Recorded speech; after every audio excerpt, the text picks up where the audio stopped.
Hi guys, welcome to Design Strong. So today we will be starting with our low-level design series, and the first problem that we are going to solve as part of our low-level design series is the famous tic-tac-toe. So tic-tac-toe basically is a game that you may have played while in your early ages. So it's a simple game wherein you will have, let's say, a 3 by 3 sort of a square. There will be two players will be involved. One will, let's say, select a 0, then another will select a cross, another will select a 0, another will select a cross, next 0. So one by one the turn for every player will come, and as and when it happens, you know like the main idea behind this game is that you need to create a single row, a single column or diagonal. So if you have the entire row or column or diagonal with your own symbol, which is 0 or cross, in that case we will be the winner. So basic idea around this game is simple, that it will be a 9 turn. The first player gets 5 turns and the second player gets only 4 turns, and then you need to win this game. Okay, so before we start with solving out this problem, there are typically two ways that you can solve this problem. One is you follow a bottom-up approach, wherein you start with the lowest level of information and then proceed with climbing up the classes. So you'll start with, let's say, enums, and then you'll slowly gradually go to the main class, which can be, let's say, tic-tac-toe in this case. Another sort of approach is that you go top down. So you start with, let's say, tic-tac-toe as a board, and then you continue to get into details of the classes and interface and abstract classes, etc., as and when needed. There are pros and cons of both of these, but for simple sort of problems or for small problems, I tend to use the other way around, which is I start from the bottom and then go ahead with the entire implementation. So what I will do is I will first start with creating an enum, and I am going to call it piece. So in our piece we can have only two sort of pieces. One is, let's say, a 0, and another one is a cross. So these are the only things that I'm going to have in our piece. Okay, so we start with creating this simple piece enum, and then there will be another enum that I'm going to create here, which is going to be the game status, because we need to know what is the status of the game at any point of time. So for game status, what I'm going to have is, let's say, won, lost, won, lost, draw, let's say cancelled in case if a player drops out, and playing where the game is continued. So these are the 5 states that I'm going to maintain as part of the game status. And the next that I am going to have is going to be a class, the first class of our solution, and let's call this class as cell. So cell is going to have a row, a column, and a piece. Apart from this, I'm going to have, let's assume that getters and setters are already there as part of the solution. You'll see those warnings because Lombok is not installed, but assume that these are simple getter setters for row, column, and piece, which means get set. Or let's say if I have to explicitly define all these, let me do it. There is a shortcut that I have for it. So see, this is the constructor which contains row, column, and piece, and then all the getter setters are here. With this, our cell class is done. Now the next class that I'm going to have is a board. Okay, so board is basically the main, like the tic-tac-toe board, which will have a 2D array of cell. Let's call them boxes, and let's say I have another int which defines number of cell. Here also we will have all the constructors, destructors. So here also I will have all the constructor and destructor, sorry, all the constructors, getters, and setters. And if you'll see here, what I have done is I have initialized box as new cell with the number of cell, and this is always going to be a square, which means the 2D array will have number of rows same as number of columns. There is another initialize board method which we will have. So what this method will do is it will initialize board, and as part of definition it's only going to initialize all the cells to, let's say, null, and will also print a statement that the game has started, just for the reference. This is not needed. So this is what happens in the board class as a whole. Next class that I'm going to have is, let's say, the user, because there will be users who will be playing this game.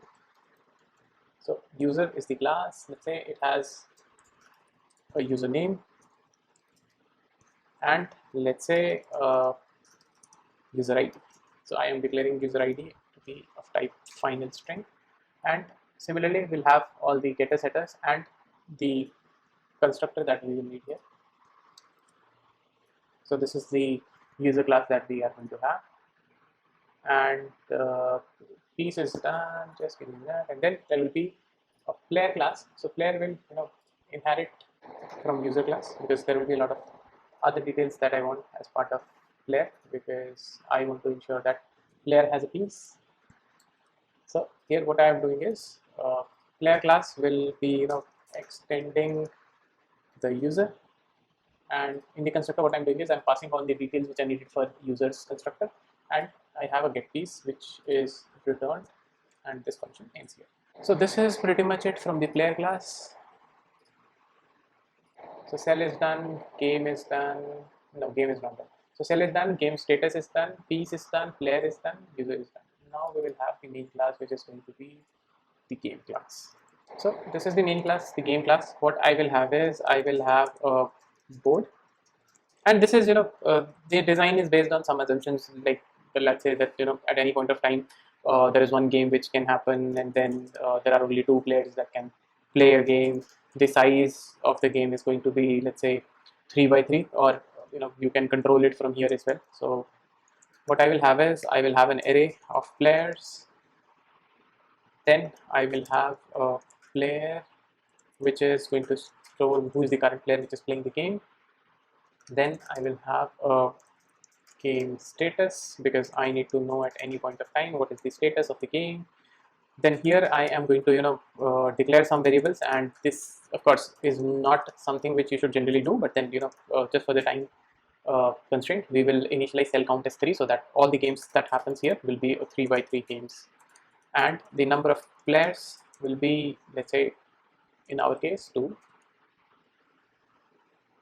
And the next thing that I'm going to have in my solution is, let's say, array of rows, and it will be an integer array with the cell count size. Similarly, I am also going to have array of for column, and this will also be of the same size. Apart from this, there will be two variables that I will be using for our internal purpose. Let's call them drl equals 0 for now, and another one, let's call it dlr, which will be 0 again.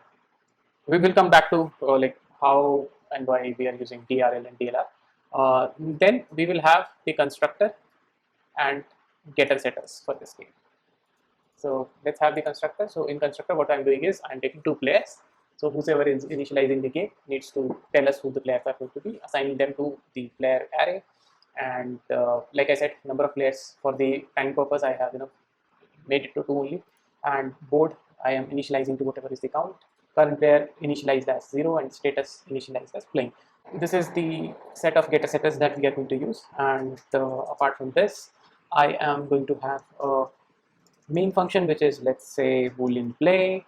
I will have row and column, which will be passed on. So what I will have is, first of all, we need to know that if game status is playing, then only we will continue. Otherwise this will not get into this logic.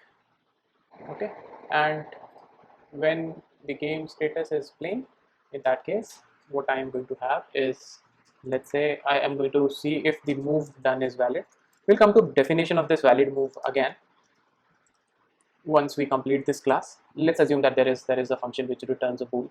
So if this move is valid, then what I will do is in the boxes at row and the column which is specified, I will have the piece set to whatever is the piece which is belonging to the current player.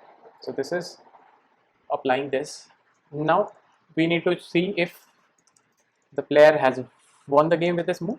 So what I will do is I will have another function which again returns true if the game has been won. In that case, what I will do, I will let's say do a system.out.print, or maybe just for the simplicity purpose, I will have I will utilize the game class here. Yeah, so for simplicity purpose, what I will do is in the board itself, let's have this board status as a function, so that I can call it from wherever it is needed. So what I have done is I have created a board status function, which is just checking out if the it is just printing the game board status. Coming back to the main game class, so if the game was won, then what I will do is from here I will just simply board dot print board status, because the game has been won. And then let's say I am going to return false, because boolean is the return type of play, so which means that play is no more needed. And if it was not won, then I will see if if the game is draw, because a game can get draw as well. In that case as well, I will have, so we can do or here, because there's nothing much that we're going to do here. So basically, if the game was won or draw, we will just simply return false. And if it does not get into this condition, what I will do is I am going to continue with the game status being main change of turn. So we'll come back to change of turn as well, like what this function is doing, and board the print status and returning the status as true, because the game is still to be played. And when we come out of this valid move, before that I am going to print whatever is there, because if it was not a valid move, I will print that the move which was there created was not valid. And in the else condition, what I'm going to have is, let's say, okay, so somebody has already, so it's like a condition when if somebody is still trying to create those moves, then I am going to stop them from doing so. So if I am going to, now let's come to the helper functions. So the first function which I'm going to have here is check if draw. So this function is doing nothing but taking a row or column as the input, and it will check for all the conditions with which a game can be drawn. So these are the conditions on which the game can get drawn. So if any of these conditions are there, then the game is set to be drawn, otherwise it will return false. Similarly, I will have the change turn function as well. So what change turn function will do is, if the user ID was 0, it will set it to 1, otherwise it will set it to 2. And then the main function is going to be check if 1. This will have all the conditions for row, columns, and diagonal and reverse diagonal. So the return type for this is going to be boolean check if 1, and I am going to pass row and column, which are utilized in this term. So for check if 1, the condition is going to be if, so fast forward, check if 1. So what it does is, if the current player is 0, if row and column is equal, it is utilizing the DLR that I have created here, and it is incrementing it by 1. If row plus column equals cell count minus 1, which is the reverse diagonal condition, then it is doing DRL plus plus. So this is the diagonal and this is the reverse diagonal, and then it is updating the row as row plus 1.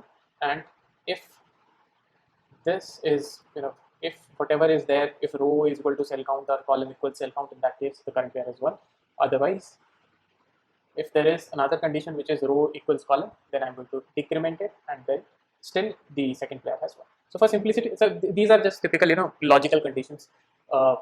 In generally low level designs, you will not be asked to code this logic. They'll only be checking if all the conditions are fulfilled or not. There's one error that we are getting here, which is valid move, and I think we have forgot to add this method. Let's add that as well. So is valid move, it takes rows and columns, and then there is a condition which is there. So this as a whole is simple solution that someone can provide to a simple tic-tac-toe design. Try not to get into a lot of details in terms of what is there and what is not there. Just focus on ensuring that you are able to solve the problem as a whole, and just get into the details of the specifics which the interviewer asked. I hope you like it. In case if you did, do not forget to subscribe to the channel and like this video.